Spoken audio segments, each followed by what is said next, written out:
إن الحمد لله نحمده ونستعينه ونستهديه ونتوكل عليه ونعوذ بالله من شرور أنفسنا ومن سيئات أعمالنا من يهده الله فلا مضل له ومن يضلل فلا هادي له ونشهد أن لا إله إلا الله ونشهد أن محمدا عبده ورسوله يقول تعالى في كتابه الكريم بعد أن أقول أعوذ بالله من الشيطان الرجيم يا أيها الذين آمنوا اتقوا الله حق تقاته ولا تموتن إلا وأنتم مسلمون أما بعد.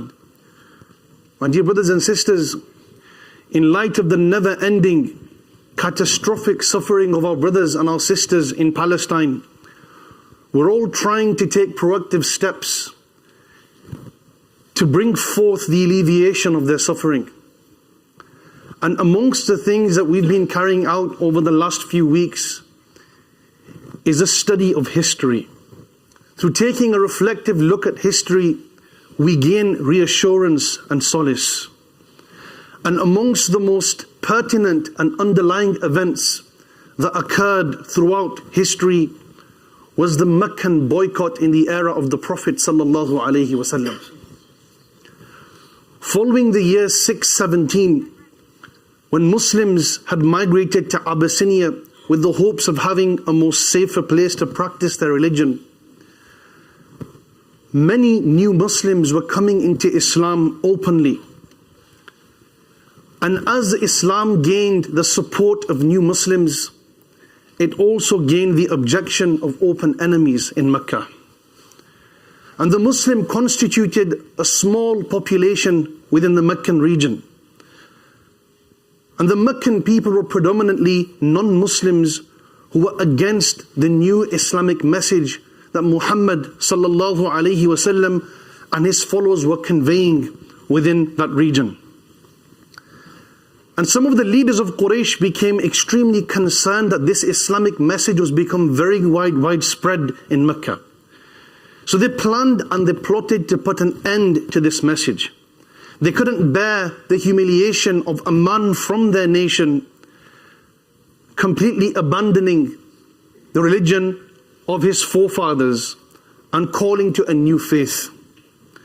So they decided to reach out to one of the most powerful men in Mecca who was providing support and scaffolding for the Prophet Muhammad, peace be upon him. And that was none other than Abu Talib. So when they spoke to Abu Talib, they gave him two options.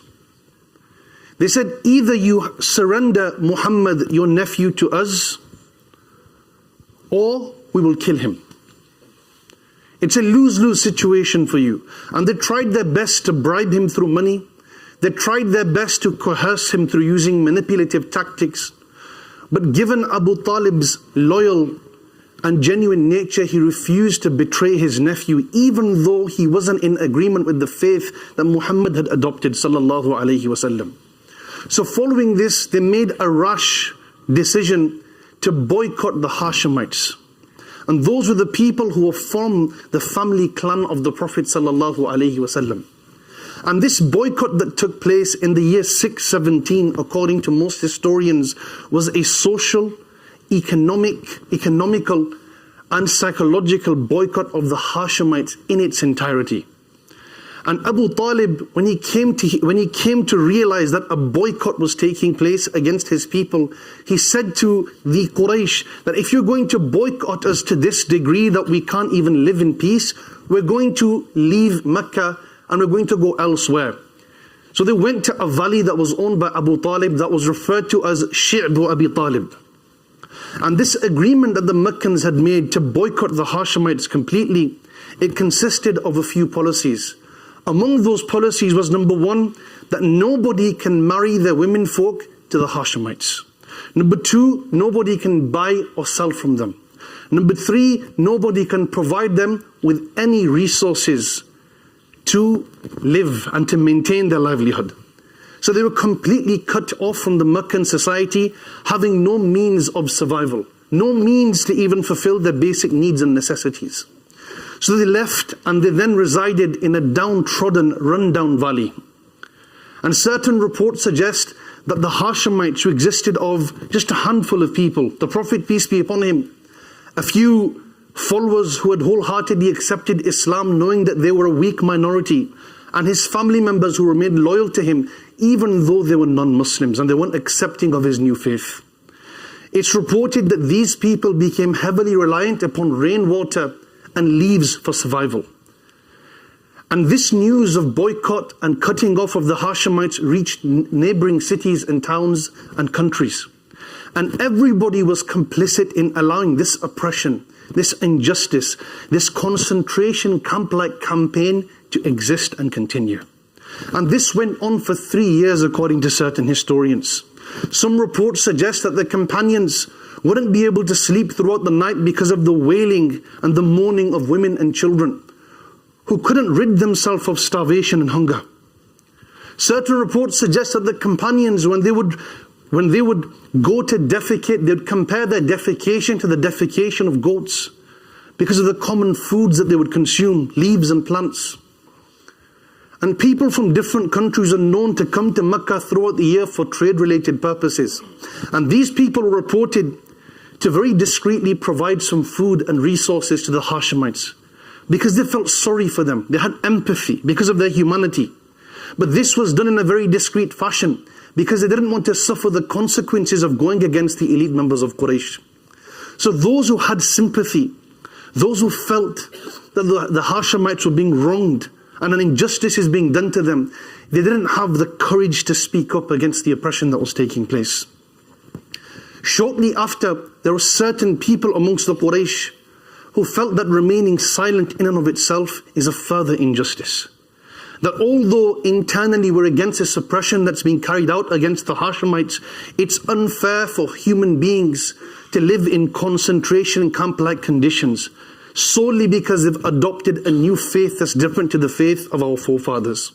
So a man known as Hisham ibn Amr, who initiated a rebellion against this document and agreement that was founded by the Quraysh, he went to different people to try and gather members who would take part in this rebellion and have this agreement revoked. So he went to a man known as Zuhair ibn Abi Umayyah. And Zuhair was also somebody who was known for his humanitarian work within the community. And he had a feeling that Zuhair would be against his occupation. And when Zuhair found out that there are other people like him who want to put a stop to this injustice, they gathered 4 or 5 people. And Zuhair gave a public speech in the streets of Mecca to the Quraysh.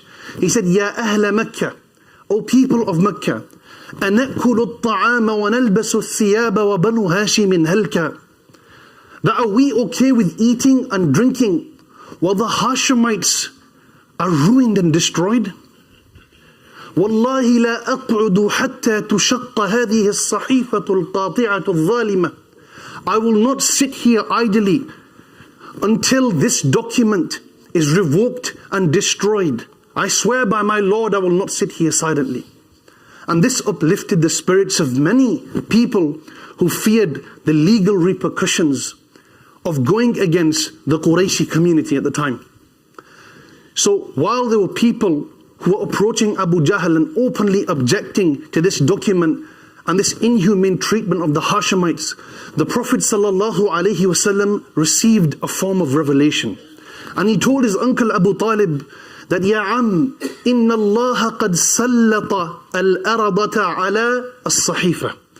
That Allah has given a bunch of termites the ability to eat of the document that's stored within the Kaaba.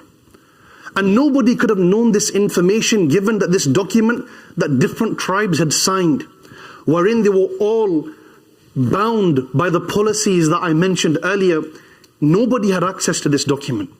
So Abu Talib, he had an idea to make an agreement with Abu Jahl using this divine inspiration the Prophet, peace upon him, received. So he said to Abu Jahl that my nephew is a prophet of Allah, and he has received divine intel that the very document that you and your supporters have formed to cut off the Hashemites has been eaten by termites. If this is the case, you must put an end to this economical boycott. And Abu Jahl agreed because he didn't believe for a second that anybody could have the knowledge of such information. And when the document was taken out of the Kaaba, the document had been eaten by termites. And the only thing that remained upon the document was Allah's name. And this is because the Arabs of that time would still refer to their God as Allah. So the word Allahumma was utilized within that document. And this is a story of the social economical boycott that took place in the Meccan period. And it lasted for 3 years. 3 years of suffering, 3 years of occupation, 3 years of having basic resources and needs cut off from an entire populace, while the entire world watched in silence and remained complicit in allowing this to take place. And I want to draw some lessons that we can learn, from which we can draw parallels to the current Palestinian context. The first lesson that we learn is a lesson of resilience and endurance. The Meccan Muslims showed tremendous resilience and endurance in the face of this oppression that was being carried out. Despite the fact that they were small in number, despite the fact that the entire world was against them, they still never showed any signs of weakness or regret for having, number one, supported Muslims or having accepted Islam.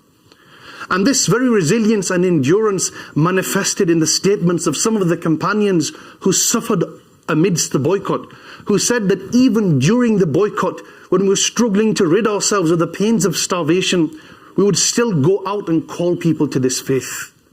Even when we had possessed nothing, we'd still go out of our way to convey the divine message that Muhammad ﷺ proclaimed in the streets of Mecca.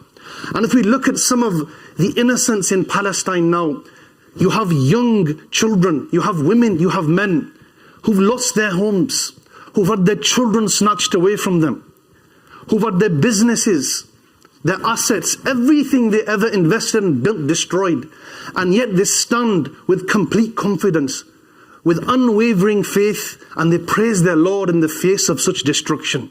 If this isn't resilience and endurance, what is?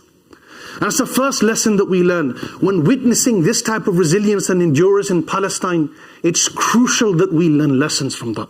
It's crucial that we're inspired by this spiritual resilience and endurance, that we strive to better ourselves the way the Palestinians are bettering themselves despite living in damning circumstances. The second lesson is misinformation and propaganda.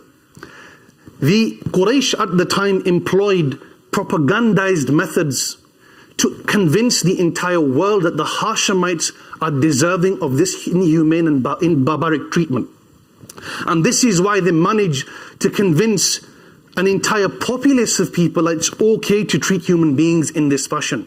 And that's exactly what the Israelites, the state of Israel, is doing to convince the people that the Israeli narrative is the correct narrative.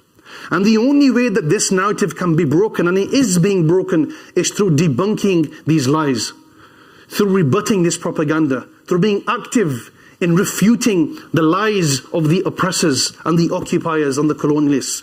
And that's exactly what the non-Muslims amongst the Quraysh, they plucked up the courage to do. If it wasn't for the handful of elites amongst the Quraysh who paved the path for the alleviation of the Hashemites, then they would have never escaped their troubles and their occupation. So despite the fact that we are not directly involved in the suffering of the Palestinian people, our voices carry power. Our actions carry potential change. And it's crucial we use our voices, we use our efforts to try and condemn the oppression, to try and raise awareness. And the more the oppression continues, the more desensitized we become. And the activism slowly dwindles away. And it's crucial, this activism and these efforts for attending demonstrations and protests and having educational dialogue with non-Muslims, it's crucial that all of this is maintained and continued. The next lesson we learn is to couple activism with spiritual growth. Sometimes in the process of attending rallies and demonstrations, in the process of writing to MPs, in the process of having dialogues with friends and colleagues, we completely lose sight of the ultimate goal, which is to maintain our connection with our Creator. And without nourishing ourselves spiritually, it's very difficult for us to maintain our energy and efforts. And that's what we find that the companions, they nourished and they developed themselves spiritually despite living in those inhumane circumstances. And if we take a look at the Palestinian people, they're being spiritually nourished as their houses are being dilapidated.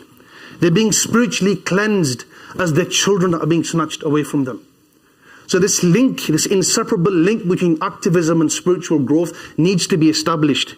If we're attending protests but missing our prayers, there's a significant problem. If we're struggling to carry out the 5 daily prayers but we don't struggle when it comes to attending protests, there's a problem there. And the last lesson that I want to touch upon that we can draw from the boycott story is the momentariness of test and trial.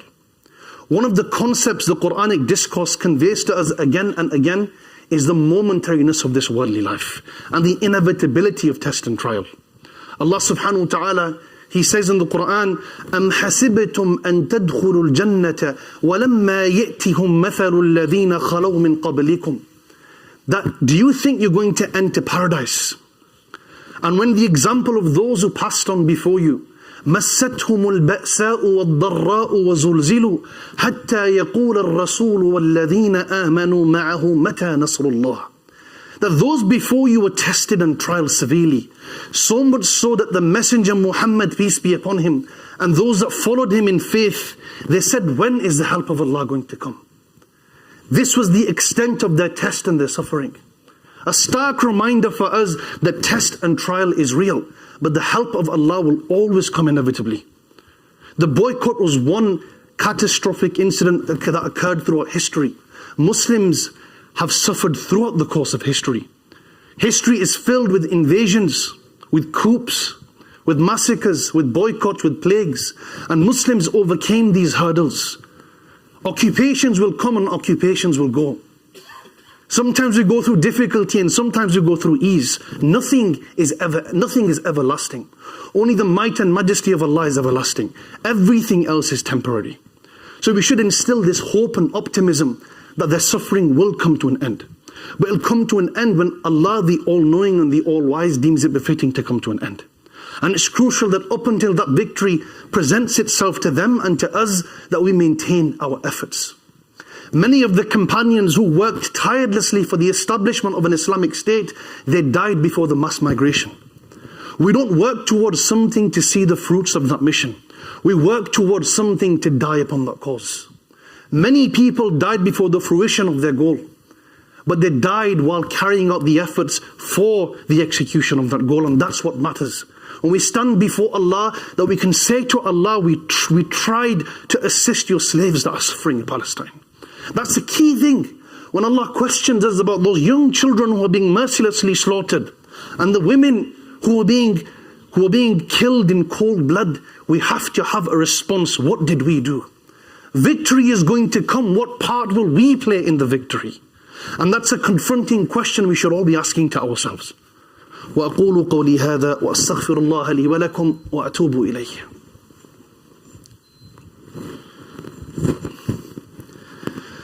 الحمد لله وحده وأسلم على من لا نبي بعده. اللهم صل على محمد وعلى آل محمد كما صليت على إبراهيم وعلى آل إبراهيم إنك حميد مجيد. اللهم بارك على محمد وعلى آل محمد كما باركت على إبراهيم وعلى آل إبراهيم إنك حميد مجيد.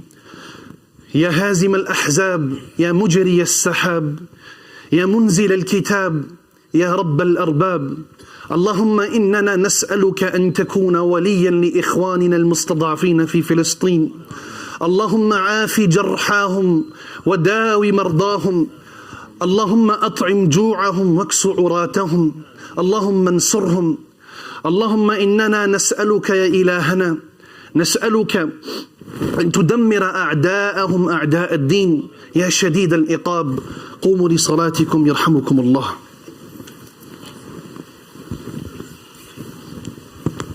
الله أكبر الله أكبر.